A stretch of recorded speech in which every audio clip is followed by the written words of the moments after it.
that show, or that, if there's enough people standing around, they hide each other.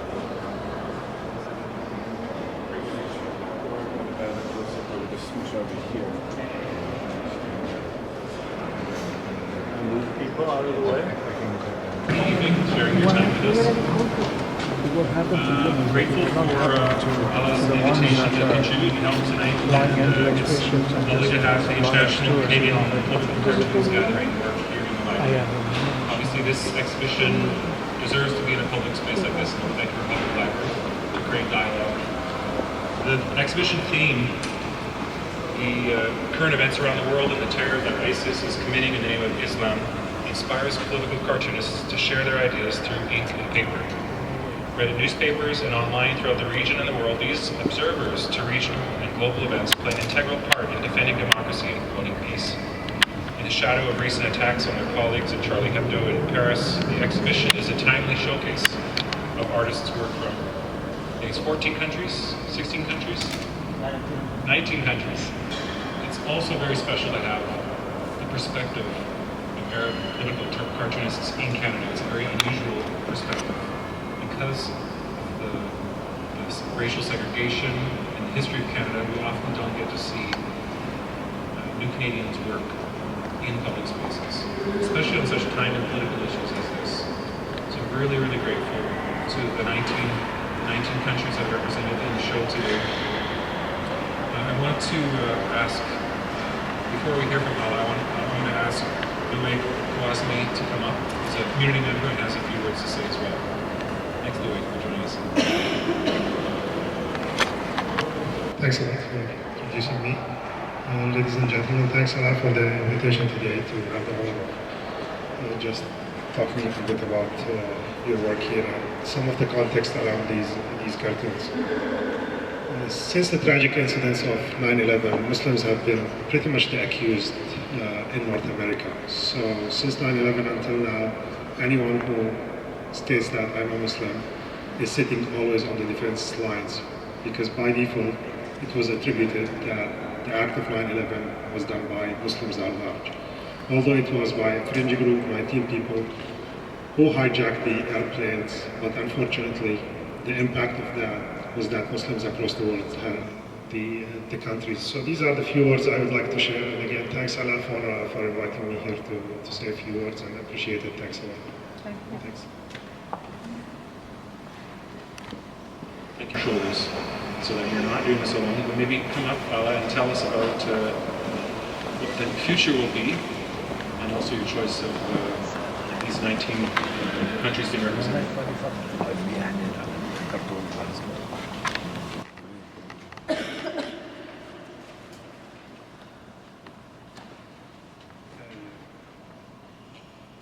I know I am not really the speaker person, so I wrote what I want on paper. So I want to say hi to everybody, and I thank you all for attending tonight. I would like to keep my talk short and give enough time to my fellow friends to talk. So I will start to ask, who is Iraq after Arab Spring and after American democracy, who's brought to Iraq? I will say Iraqi people today and every day suffering, dying, hungry, employment.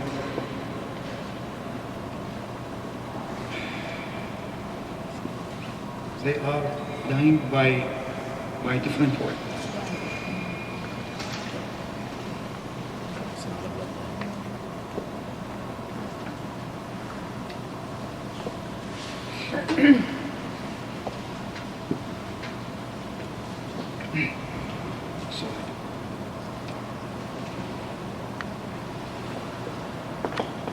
So they are dying by different ways.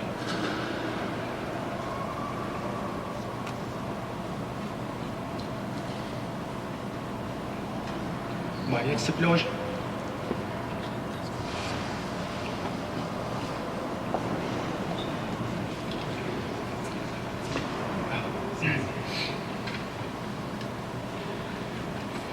American government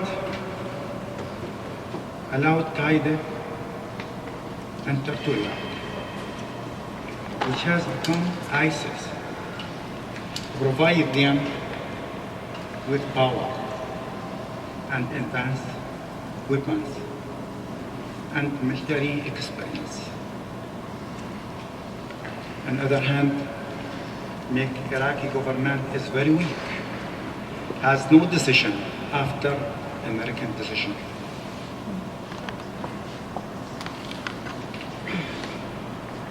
Iraqi government has made by American government.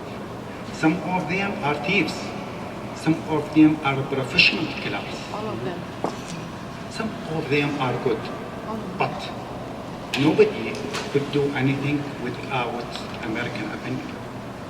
This is what America wants.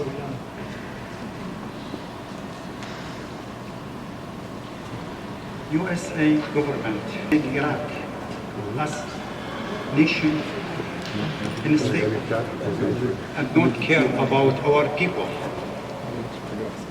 It is possible that American government lies and says they are not reason for ISIS on Qaeda. But they cannot lie about fact the state of Iraq is bad because they are occupation of Iraq. So what does American government wants from Iraq? Ladies and gentlemen,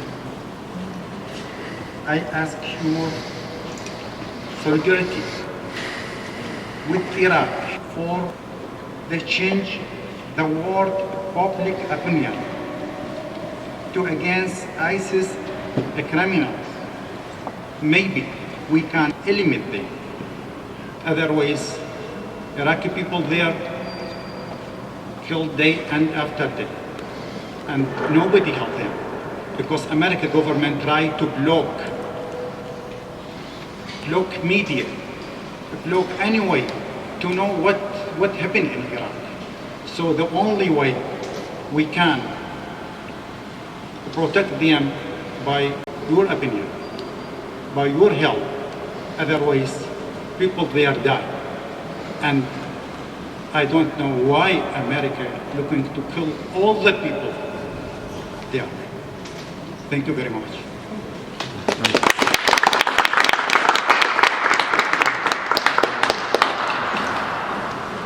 Thank you for your words, and I appreciate how emotional it is to, when you think about and feel how difficult the situation is for people in Iraq. And it's through these efforts that you make as a curator, bringing these images together to Vancouver, that it helps the situation by bringing more witnesses to that war, by holding the Canadian government and the American government accountable. I believe it was Eric Chan, an artist, I think in 1990, was in New York City, and he postered the city of New York with photographs of Iraqi civilians because he wanted the American public to think, on the one hand, the government is making decisions, but do the American people see the civilians, the citizens, especially the innocent people? And so artists have that ability, that weapon, to challenge that. And you as a curator and as a political cartoonist yourself, you're active in that, so I really much appreciate your work. I just want to ask if there's any questions or comments. I see our friend Jay Sillin has just entered the space. Welcome. Any comments or questions for Ala that we can... Please.